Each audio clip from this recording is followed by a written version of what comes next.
Hey everyone, in today's video I'm gonna show you how to add our name on Facebook. So at first open Facebook. Before start the video, make sure to subscribe our channel and hit the bell icon for more update. So let's get started. At first click on to setting icon. See more in account center, profile, select profile, click on to name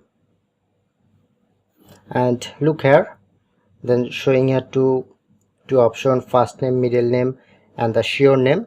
You need to just remove the sure name, so click on, but not showing here to reboot change option, so you need to do that. Click on to space option and then click on to reboot change, then successfully on name on Facebook. So that's it. If in this video helpful, please hit the like button and subscribe our Tutorial Deliver channel for more video.